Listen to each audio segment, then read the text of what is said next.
Meron kaming bago natanggap na rice cooker from Gabor and sobrang cute talaga nito. Cute size lang siya, good for 4 person, small family, solo living. Kailangan ko kasi siya gawa ng content, kaya naman na-unbox na nga natin siya and ibibigay ko to eventually kay Papa para ito yung magagamit niyang rice cooker doon sa apartment niya. And for the saing na nga si Pinggoy dito. And then once maisaksak mo yan, may light na dito sa may display kinemerot niya.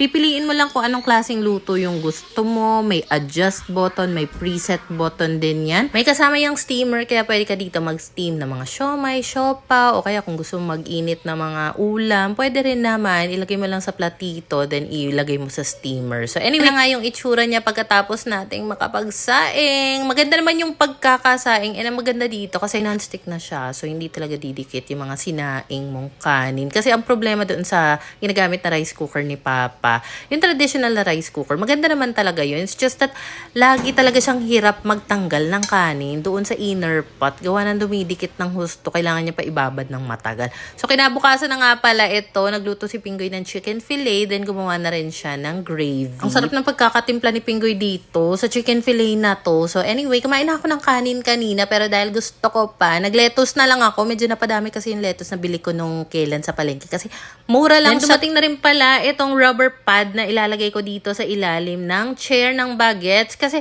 minsan talaga tumatayo sila dito maliban sa pag-uupo. Tapos may tendency kasi since plastic yung material nito, may tendency siya na dumulas-dulas. Ayoko nga ng ganon. So ididikit mo lang talaga itong rubber pad na yan, non-slip na siya, and makapit talaga siya lalo na sa mga madudulas na tiles gaya na lang ng gamit namin sa sala. Then kinahapunan naman, nagtataka ako bakit may parang malakas na bumobomba ng motor sa labas. Yung pala nandito si Papa at lilinisan niya nga itong motor niya. So butin lang din, meron kaming hose na mahaba. Nagkabit talaga kami ng mahabang hose para nalilinisan nga ni Pinggoy yung malaking basurahan namin dito sa labas every after collection ng basura. So kinagabihan na to, antok na talaga kami nito. Pinaliguan ko na muna yung mga bata, naligo na ako. Tapos ayan, naisipan kong maglinis na kasi more than a week na nga yung bedsheet. Ayan, at malinis na ulit nga yung kwarto namin. Pwede na ulit matulugan. Hindi ako pwede magpuyat dahil kinabukasan. Meron parang recognition. Doon lang naman sa classroom ni na Pink. Medyo matagal na rin yung huling nagpa-cysteine or ano bang tawag dun sa treatment na yun. Basta medyo buhaghag na rin yung buhok ko at saka kitang-kita na rin yung mga bagong tubong hair lalo na dito sa may unahan. So gagamitin ko sana nga itong bago kong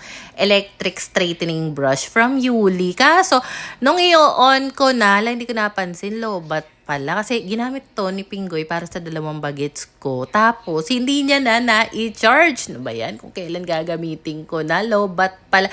Hindi na ako makapag-antay dahil aalis na nga kami. Ay, sabi ko, next time na nga lang ako gagawa ng content para dito. Kasi, in fairness naman, na-straighten niya talaga kahit papano yung buhok ng mga bata nung ginamit nga to ni Pinggoy sa mga bagets. So, para lang talaga siyang suklay. Pero kasi meron siyang heating factor kineme na kahit papano pwedeng ma-style yung hair, ma-straighten yung hair. 2 beses pa lang natawag si Pinky para sabitan ng award. Tapos after may konting salo-salo lang doon, nagdala lang kami ng mga juice para sa mga bagets. Then pagka-uwi, eto agad yung inasikaso ko dahil mukhang madami na naman yung naipong labahin. Pero I think mga 2 days pa lang yung labahin na yan. Pero kasi di ba nagpalit ako ng mga bedsheet. Kaya yun pa lang, parang ang dami na niya agad tignan. Considering na meron pa nga ako mga nakasampay dito. So, uumpisahan ko na nga ang paglalaba. Uunahin ko na munang isa lang itong mga tinanggal ko na punda at bedsheet doon sa kwarto. Actually, kagabi ko dapat to isasalang. Kaso antok na nga ako. Hindi ko na maantay pang matapos yung isang salang sa washing machine.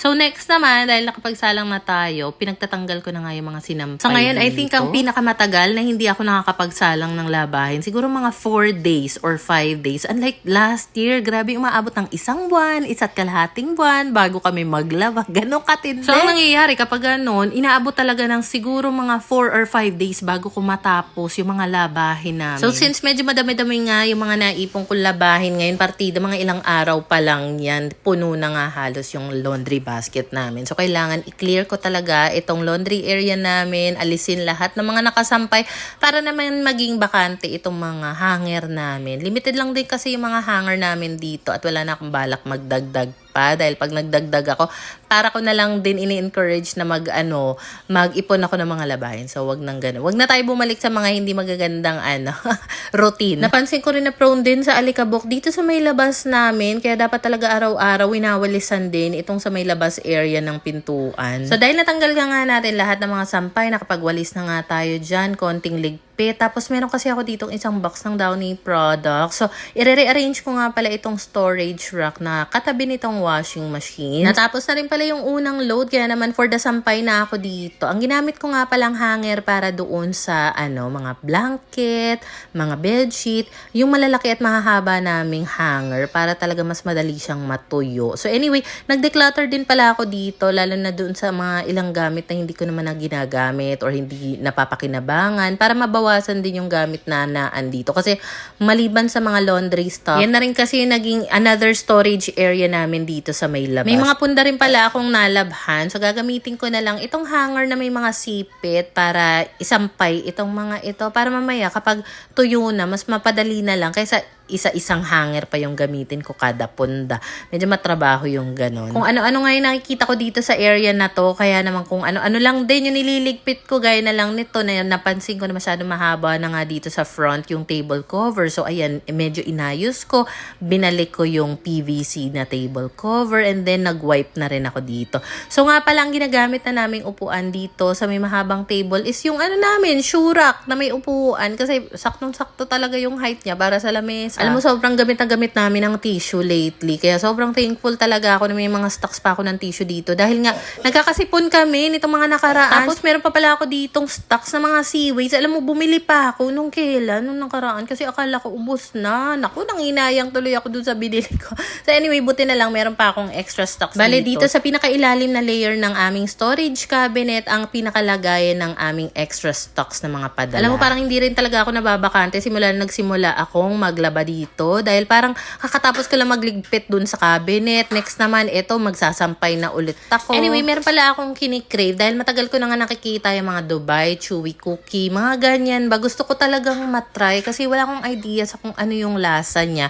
Tapos nalaman ko na meron pala dito, banda lang sa Pasita, We Are Going Bananas na nagbebenta ng galon. Sabi ko, gusto ko itry kahit isang piraso lang. So sabi ko nga kay Pinggoy, love, maglakad-lakad kaya tayo. Tapos gamitin natin yung wagon, doon na lang natin isa kaya mga bata. Kaso ang problema kasi, pag pumunta kami doon sa We Are Going Bananas, it's either dadaan kami sa kalsada para mabilis, which is nakakatakot dahil syempre daming sasakyan, 'di ba? Or magsi-shortcut kami, which is pagkalayo-layo. So ang ending, pumayag naman si Pinggoy na sumama, partida, hindi yan mahilig mag-walking, ha. So ayan nga, at for the bit-bit kami ng wagon, at akala talaga ng mga anak ko pupunta kami sa Southwoods. Sabi ko, nak, masyado malayo 'yun. Kung pupunta kami ng Southwoods, mamasahe pa kami, less gastos kung mag-walking lang kami ng ganito. So ayan na nga po at the adventure begin. Adventure talaga. Bibili lang sa cake shop. Adventure pang binitbit ko na rin pala itong malaki naming pamaypay dahil alam ko talaga na kahit na medyo mahangin nga sa labas, may initan, mapagpapawisan kami. Pero alam mo ba, habang naglalakad kami dito, ewan ko, ang relaxing, ang saya ko lang talaga na buong pamilya kami naglalakad-lakad dito. Yung pupuntahan kasi namin is malapit siya sa fire station. So kung nag-tricycle kami, wala pang 3 minutes, 5 minutes, nandun na kami. Pero dahil gusto ko nga kahit papaano maka 5K steps, dinamay ko talaga si Pinggoy. Sinama namin yung mga bata. So, andito na po tayo sa We Are Going Bananas. Buti na lang naabutan pa namin bukas kasi mga 30 minutes na lang daw magsasarado na sila. So, ayan, nagpaalam naman ako. Pwede ko pa i-video itong mga ito. Pwede naman daw. So, dito pala ako umu-order ng mga bento cakes. May red velvet, carrot cake. Ang dami nilang cakes pero ang sarap kasi. Medyo pricey lang pero masarap naman talagang legit. So, umorder lang kami ng isang Dubai Chewy Cookie ba yung tawag dun? At saka itong cake sampler nila. Happy graduation! Happy graduation! Shooting! Blow the candle! Yay! Akawa naman. Kawa! Walking kawa. Happy walking kawa. Kawa! Blow.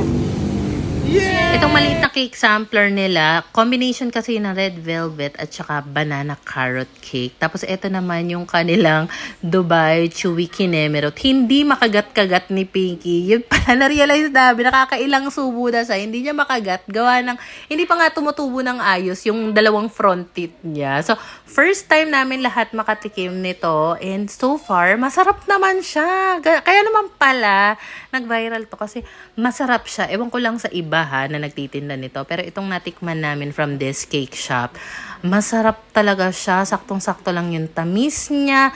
And kung uulitin ko ba siya, okay lang, pero hindi ko siya i-crave siguro kasi masyado siyang mahal. Pero masarap naman siya. Alam mo ba noon, bigla ko kasi naalala, nung hindi pa kami nakakalipat dito sa apartment na to, dinadayo ko talaga ng bike itong area na to. Iniisa-isa ko talaga yung may mga karatula na nakasabit sa gate, kung may apartment, house for rent. Talagang ganun talaga ako at syaga maghanap ng apartment noon. Kasi kapag online lang, hindi ko siya makita personally. Gusto ko nga ma-view agad yung bahay. So anyway, ayun nga pala up close yung itsura niya.